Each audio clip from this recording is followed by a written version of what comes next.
With Damian Lillard recently turning 31, I roll him a little jingle. I hope you guys like it. Happy birthday to you. You're getting traded to Detroit for Wayne Ellington. And you can have Mason Plumlee too. And maybe a second round draft pick. That seems fair. Yo, what's going on, guys? Crispy Flakes here. So it's just been reported by multiple sources all over the place that in the coming days, Damian Lillard is going to be officially requesting a trade from the Portland Trail Blazers. Let me just say first and foremost, man, that if you are a Portland Trail Blazers fan, I do feel so bad for you because I know what it's like to have, you know, some of your favorite players out there, just people all over the place saying, hey, so-and-so is going to request a trade, or, you know, so-and-so doesn't belong in this team anymore. You know what I'm saying? So I really feel bad for you guys. But with that being said, I think we can all agree that, you know, we all respect Damian Lillard. He is one of the greatest point guards of this generation and of all time. And yes, it just appears the direction of the Portland Trail Blazers, for one reason or another, has not been able to put the ideal team around Damian. And I mean, just turning 31, it's like he's only got so many good years left in him. So I think it's about time.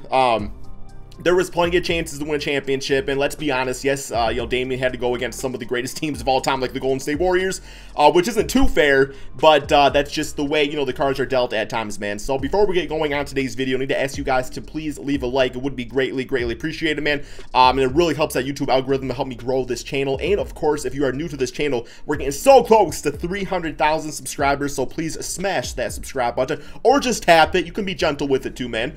But okay, so before I did a video talking about Damian trades, and I went to your guys' trades on Twitter. What we're going to be doing for today's video is actually going to an article that has the 5 most realistic Damian Lillard trades, and we are going to be determining if those trades make sense. Now, let me just, you know, have you guys keep in mind too. There's a lot of you guys that have very high basketball knowledge, higher than me, higher than a lot of people. But there's also a lot of people that are very delusional when it comes to trading players, in a lot of cases with small market teams. If you are somebody that's like, you know, that Damian Lillard gets offered up to the Miami Heat and you're like, well, we're not giving up KZ Opala, or you're somebody that was roasting Ben Simmons, but all of a sudden you want to give him up in a trade for Damian Lillard, or you so-called playoff P, pandemic P, then don't offer up for Damian Lillard. Don't do that. You can't be roasting a player's ass and then offering him up on the menu the very next day. Let me just point that out real quick there, man. I think the best gauge we have for a Damian Lillard trade has to be Anthony Davis going from the Pelicans, who are called the Pelicans in a small market team, to the Lakers, and that was a damn haul they got. They got Lonzo Ball, Josh Hart, most improved player, Brandon Ingram, and a ton of draft picks out of it, man. So just a prime example right there. That is the type of haul you can expect. You cannot keep every young core player on your team and then expect to get Damian Lillard. It's just not how this is going to work. You know, it's going to be a haul, and it's going to have to be for a team that can be willing to give up pieces and draft picks, but still have a foundation left where they can compete for a championship. You really don't want a case. I always use this as the prime example of like Carmelo Anthony on the Knicks many seasons ago when he was traded from Denver at the trade deadline, where, you know, the Knicks gave up everybody. And then it's just like, well, who's left to play with Melo? Because if you do that with Damian, he might find himself with a worse team than he is with on the Portland Trail Blazers, who of course have guys like CJ McCollum, right? So just keep that in mind, guys, as we go through these trades here. You can't give up nothing and get something back. That's just not how it really works. I mean, in some cases there's finesses, but Damian's not going to be that case. So yeah, let's go check out this article, man.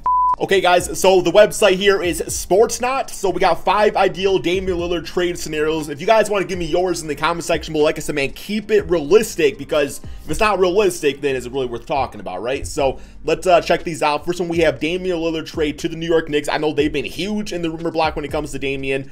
And like I said, we do not want a repeat of Carmelo Anthony where everything essentially is given away. So the trade being offered up right here is the Knicks get Damian Lillard, the Blazers get RJ Barrett, Obi Toppin, Mitchell Robinson, and 3 future first-round picks. So in my opinion, man, this is a lot to give up. This is a ton to give up, you know, for the Knicks team that just finally have figured things out, been drafting pretty good the past few seasons. I will say there is still a trade to be had right here, but I think the Blazers probably got to give up a few more pieces. You know what I'm saying, guys? Like maybe some of the veteran guys out there, like maybe a Nurkic, you know, give him Robert Covington, something like that, because obviously this is kind of indicating the Trailblazers, again, all these picks are going into a rebuild. But I guess we got to look at it from this point, okay? Obviously, draft picks are extremely valuable, but if you are like a big-time contending team, then they're not like as big of a deal because obviously they're not going to be high draft picks. Mitchell Robinson was injured a good portion of last season. They were pretty good with Nerlens Noel, and they had like Taj Gibson, but definitely need to find somebody else there. Obi Toppin, to be quite honest, man, I do not think he is going to reach his max potential on the Knicks because he is a power forward. He plays behind Julius Randle, and it's just always going to be that way. And I mean, I guess you could run lineups of Obi Toppin and Julius, but is it really ideal? Not really. So Obi Toppin doesn't bother me as much. Then obviously you get down to RJ Barrett. So RJ Barrett in this trade is the guy that in the comments people are going to be saying, you know, like, oh, we're not giving up RJ Barrett, but it's like, but you're getting Damian Lillard out of it, right? So I will say RJ obviously being extremely valuable. The other guys, I think the Knicks can still be great without. So it's essentially, does Damian get the Knicks to the point without RJ that RJ maybe can't get them to, you know, right away, playing alongside Julius Randle and guys like that, man. So overall, you guys let me know what you think about this trade in the comment section below. I feel like 3 future first round picks. I mean, this definitely has shades of the Anthony Davis Lakers trade in it. Let me just say that, you know, off the bat. Next up, we got Damian Lillard to the Boston Celtics. So this is going to be a trade of Jaylen Brown, Marcus Smart, Aaron Nesmith, and a first-round pick. So there's already been rumors out there of Marcus Smart being traded away. Now, in this case, you know, giving up a lot of defense with Marcus Smart, but you're getting a whole hell of a lot of offense back with Damian Lillard. Although I do think that Jaylen Brown, in my opinion, is one of the most underrated guys in the entire NBA. But also at the same time, you know, because Jalen's contract is pretty damn good. You know, Marcus Smart, I don't know exactly what he's getting paid. So I think in this case, you know, you don't really save too much salary cap-wise. But if you get Damian out there playing with Jason Tatum, then obviously maybe you can have a little bit of money to go for a center or somebody like that. It's an interesting trade. Like I said, I do like Jaylen Brown a lot, but that is the price you pay to get, you know, Damian Lillard on your team. So Celtic fans, what do you guys think about this one? Let me know in the comment section below. Damian, Jason Tatum, I still think is a championship team nonetheless. So it's a matter of, you know, do you think Jason Tatum and Jaylen Brown, Marcus Smart is a championship team?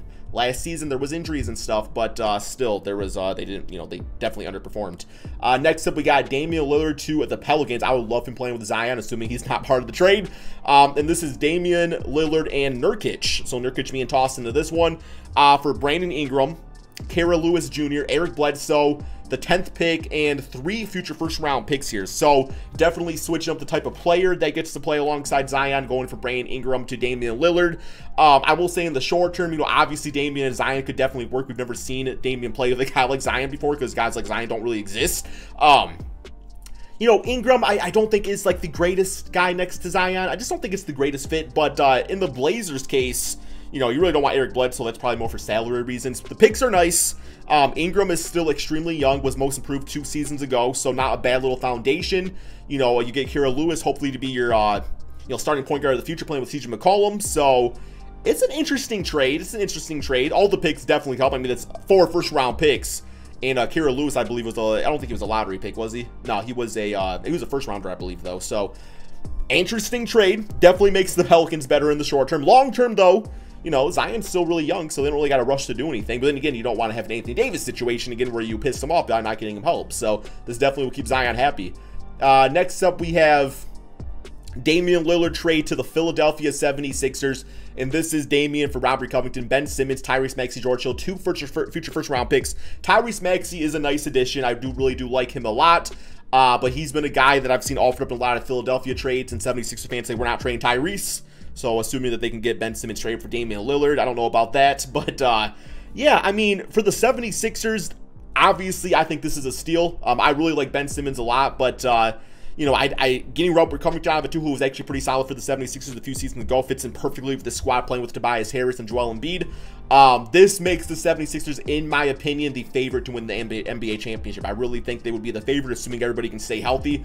And the Blazers getting Ben Simmons, I mean, you know, it's a piece to the puzzle. I just don't know if it's the final piece. I do like the idea of Ben Simmons and CJ McCollum, though, so that could be interesting. Just, you know, it's a matter of, you know, Are the 76ers giving up enough? What do you guys think? Let me know in the comments. Next up, we have Damian Lillard trade to the Golden State Warriors. Okay, so this is for Andrew Wiggins, James Wiseman, Jordan Poole, the 7th and 14th pick, and another future first-round pick here. So from the Blazers' standpoint, they're getting the 2nd pick from last season. Andrew Wiggins was much improved. He could definitely work with the Blazers to give them some wing depth and stuff.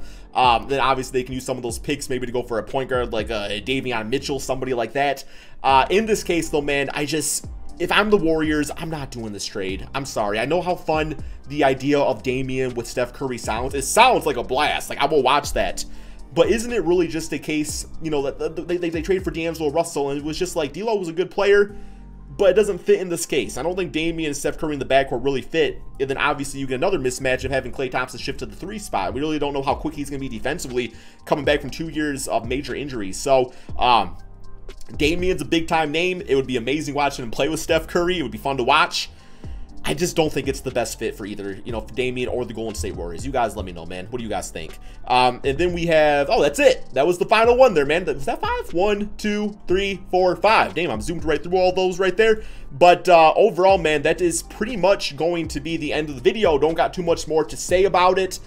Just, I guess I want to reiterate that I do not think that there was going to be a finesse for Damian Lillard. It's not going to happen. I mean, Anthony Davis had so much drama with the Pelicans, and they still got a haul for him. So even if he requests the trade, you know, the Trailblazers aren't going to be stupid and just give him away for nothing. That's really not going to be the case, especially being a small market team that typically is not going to get a lot of big name free agents over there. So yes, give me your guys' final Damian Lillard trades. I imagine this will probably be the final video we make about him until if a trade does actually happen. So yes, thank you all so much for watching, and peace out, my friends.